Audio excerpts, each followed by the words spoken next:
ஜம்மு காஷ்மீரின் பகல்காம் பகுதியில் நடந்த பயங்கரவாத தாக்குதலுக்கு பதிலடியாக இந்தியா ஆபரேஷன் சிந்தூர் நடவடிக்கையை மேற்கொண்டது. பாகிஸ்தான் மற்றும் பாகிஸ்தான் ஆக்கிரமிப்பு காஷ்மீரில் உள்ள பயங்கரவாத முகாம்களை துல்லியமாக தாக்கி அழித்தன. இதில் 100க்கும் அதிகமான பயங்கரவாதிகள் கொல்லப்பட்டனர். ஆபரேஷன் சிந்தூர் நடவடிக்கையை தொடர்ந்து ஆத்திரமடைந்த பாகிஸ்தான் இந்திய எல்லையில் உள்ள குடியிருப்புகள், வழிபாட்டு தலங்கள் மீது அத்துமீறி தாக்குதல் நடத்தியது.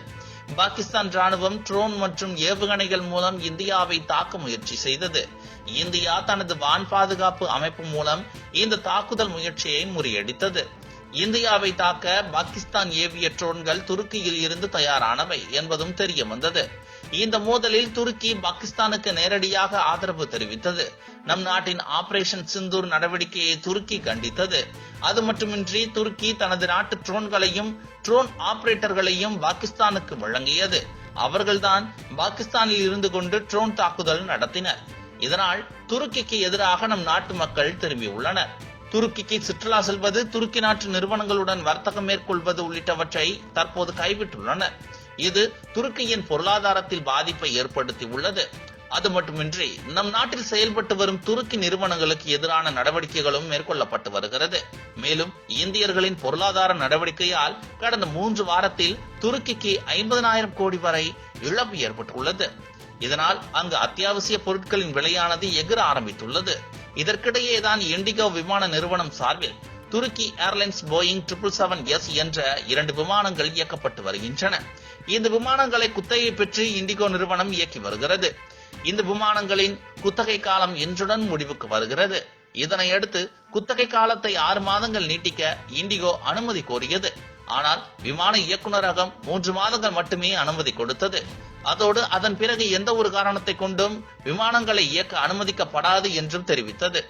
இதன் மூலம் துருக்கி ஏர்லைன்ஸ் உடனான உறவை இண்டிகோ முறித்துக் கொள்ள உள்ளது.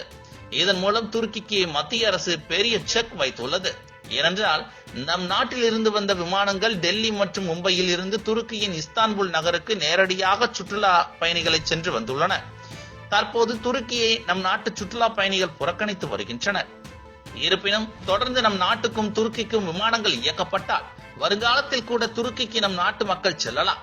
ஏனென்றால் நம் நாட்டில் இருந்து துருக்கிக்கு குறைந்த செலவில் நேரடியாக செல்ல முடியும். இதன் மூலம் துருக்கி பலன் கொடுக்கலாம்.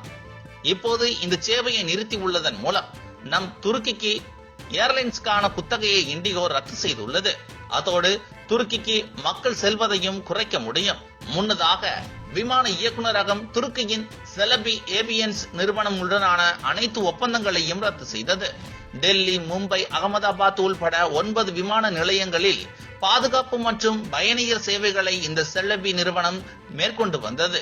பகல்காம் தாக்குதலை தொடர்ந்து அந்த நிறுவனத்திற்கு எதிர்ப்பு கிளம்பியது. இதனையடுத்து செலபி நிறுவனத்தின் ஒப்பந்தமானது ரத்து செய்யப்பட்டது.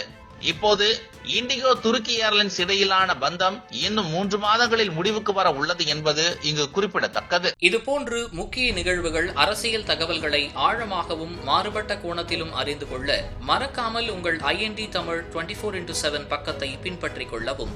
உங்கள் ஒவ்வொரு ஆதரவும் இதுபோன்று பல நிகழ்வுகளின் பின்னணியை அறிய உதவும்.